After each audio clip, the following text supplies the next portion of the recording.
जी अस्सलाम वालेकुम, क्या हाल है आपके। मंज़र देखिए, बारिश हो रही है। और आज मैं आप लोगों से एक स्टोरी जो है वो शेयर करने लगा हूँ। स्टोरी ये है कि स्पाउस वीज़े के रिगार्डिंग, और बड़ी स्ट्रेंज है। हुआ ऐसा था कि मेरे जानने वालों में एक लड़की और लड़का न्यूली मैरिड थे, और उनको ना एक जुनून था बाहर जाने का, यूरोप में जाने का, सेटलमेंट का। तो उन्होंने मेरे से इन्फॉर्मेशन ली और हेल्प की ट्राई की कि हम आप हमें सॉर्ट आउट करें इस प्रॉब्लम में। तो मैंने उनको गाइडलाइंस दी, पहले डॉक्यूमेंट्स वेरिफिकेशन एचईसी से और मिनिस्ट्री ऑफ फॉरेन अफेयर्स से करवाए, उनके आपस में मैरिज के सर्टिफिकेशन जो जो कुछ रिक्वायरमेंट थी। उसके बाद मेरी गाइडेंस में ही लड़की ने आइल्स किया। लड़के की एजुकेशन इतनी ज़्यादा नहीं थी, लेकिन वेल्थ वाइज उसकी इकोनॉमिकल कंडीशन बहुत बेटर थी, जिम्मेदारा करता था, इंटरमीडिएट थी शायद उसकी क्वालिफिकेशन। लड़की की 16 ईयर्स थी। तो लड़की बहुत ही गरीब थी, यानी कि उसके पास आइल्स करने की पोजीशन नहीं थी, सारा कुछ उसका हस्बैंड ही अफोर्ड कर रहा था। तो लड़की ने आइल्स किया, उसके 6.5 बैंड्स आए, अच्छे बैंड्स थे। नॉर्वे में अच्छी यूनिवर्सिटी में उसका एडमिशन हो गया विदाउट फीस। अब नॉर्वे की पॉलिसी ये थी कि उस पर स्पाउस वीज़ा अलाउ होता है। दोनों ने इकट्ठे अप्लाई किया, तो उसमें तकरीबन 3 लाख क्रोन, जो पाकिस्तानी तकरीबन बन जाते हैं 80 से 90 लाख रुपए, वो लड़के ने लड़की के अकाउंट में पुट किए और यूनिवर्सिटी को भेज दिए। नॉर्वे का ये रूल है कि आपने इतनी अमाउंट दिखानी होती है कि 1 से 2 ईयर्स, जितनी देर की डिग्री है, आपने लिविंग एक्सपेंस और शो करना होता है कि हम यहाँ रह सकते हैं, खा पी सकते हैं और सारा अपना निज़ाम चला सकते हैं। तो लड़की का वीज़ा लग गया, हमारी भी उसमें एफर्ट थी और उनकी अपनी भी 1.5-2 साल की स्ट्रगल, 1 पॉइंट सम मंथ्स की, 1 ईयर और 2-3 मंथ्स की स्ट्रगल थी। लड़की नॉर्वे पहुँच गई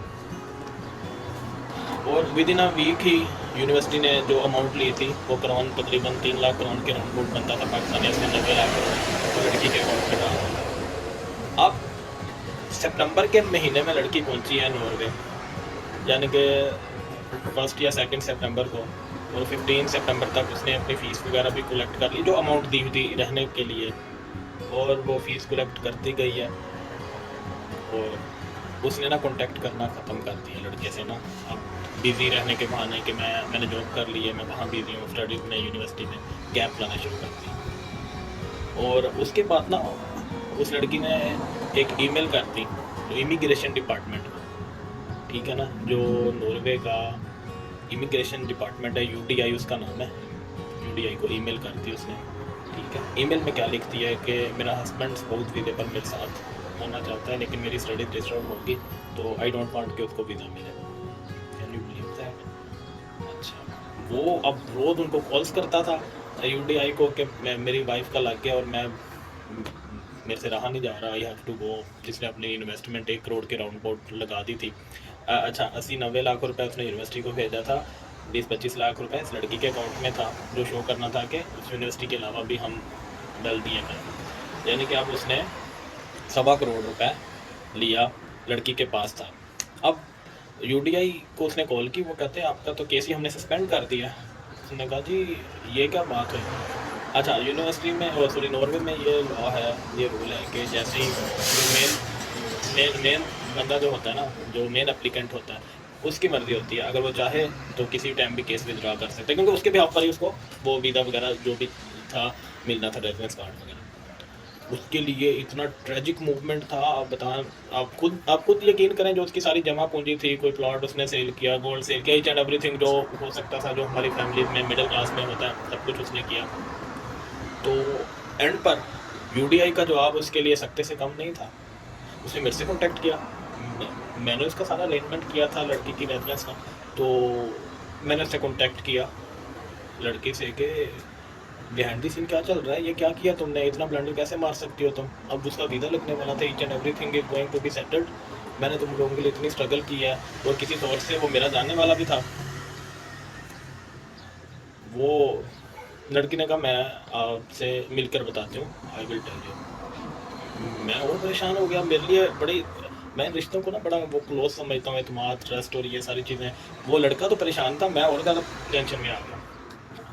अब मैं नॉर्वे का ये असूल है, आप किसी से ऊँची बात में बात नहीं कर सकते, किसी की तरफ इशारा नहीं कर सकते, कोई पॉइंट आउट नहीं कर सकते। लेकिन मैंने उस लड़के की खातिर मैं उसकी यूनिवर्सिटी में गया, वो ट्रेन पकड़ के, थोड़ी दूर थी यूनिवर्सिटी, बट मिले, कॉफ़ी शॉप में चले गए, मैं बैठे, मैंने उसको पूछा भी क्या चल रहा है ये, क्या प्रॉब्लम है?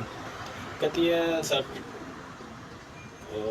एक्चुअली बात ये है कि हमारे स्टैंडर्ड्स मैच नहीं करते। What do you mean standards match नहीं करते, क्या कह रही हो तुम ये?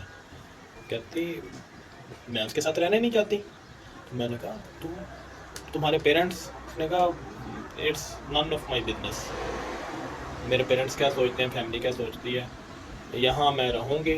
और फॉर काइंड योर इन्फॉर्मेशन, वो मुझे अब थ्रेट भी कर रहा है, तो मैं अब असाइलम करने लगी। मुझे मेरी उसने तबीयत साफ कर दी ये सारी बातें करके, कि वो अब असाइलम कर रही है और पाकिस्तानी 1.25 करोड़ रुपए उसके पास है, ठीक है, उस लड़के का। वो तो लड़के ने खुद अब उसके हाथ में दिया, उसने अपने अकाउंट में करवाया, और यूनिवर्सिटी ने उसको जो लिविंग एक्सपेंस थे वो यूनिवर्सिटी में ज़ाहिर है मेन स्टूडेंट के अकाउंट में डालने थे। इस सारे सिनेरियो में बीवी भी हाथ से गई, 1.25 करोड़ रुपया भी गया, ठीक है, और एक सीरीज ऑफ लिटिगेशन चल पड़ी है। अब उस लड़के ने वहाँ पर कोशिश की है कि मैं कोई उसके ऊपर क्रिमिनल एक्टिविटीज़ करूँ। तो उन क्रिमिनल एक्टिविटीज़ की जो एनजीओ हैं नॉर्वे में, वो लड़की को फुल टाइम सपोर्ट कर रही हैं, ठीक है। तो वो सपोर्ट कर रही हैं उसको, और उसके लिए वो सारा बेनिफिट्स होते जा रहे हैं, यानी कि वो अगर थ्रेट्स मिलते हैं वो रिकॉर्ड करती है और ऑन द रिकॉर्ड ले आती है नॉर्वेजियन अथॉरिटीज़ के पास।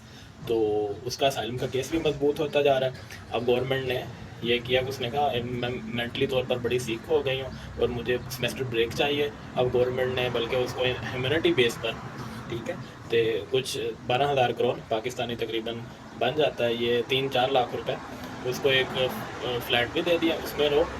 और ये सारा सिनेरियो करके अब वो आराम से नॉर्वे में है, सेमेस्टर उसने ब्रेक ली हुई है और फुल टाइम केस लगा हुआ है। तो जनाब, स्पाउस वीज़े पे जो डिपेंड करने वाले हैं उनके लिए ये भी एक बहुत बड़ी स्टोरी है, बड़ी ट्रेजिक स्टोरी है। अपना सब कुछ जो है एक ही बास्केट में ना रखें, तो इन चीज़ों से भी अवॉइड करें। जो लोग ऑस्ट्रेलिया में, कनाडा में, नॉर्वे में, स्वीडन में स्पाउस बेस पर जाना चाहते हैं, हाँ, अगर वो शादीशुदा हैं और आपके कोई किड्स हैं, एक दो टाइज आपकी फैमिली की इतनी स्ट्रेंथफुल हैं, मजबूत हैं कि आपको फील नहीं होता कि आपका पार्टनर आपको डिसीव कर सकता है। मैं ये नहीं कह रहा कि सब एक जैसे होते हैं, 5 फिंगर्स आर नॉट इक्वल, लेकिन आप ये देखें कि ये जो मेरी आंखों के सामने की स्टोरी है, ठीक है, जो मेरी सब कुछ आंखों के सामने हुआ और मैं उसमें कुछ कर नहीं पाया। मेरी बड़ी कोशिश थी कि मैं उस लड़के की कोई हेल्प कर सकूं, लेकिन मैं उसकी कोई हेल्प नहीं कर सकता।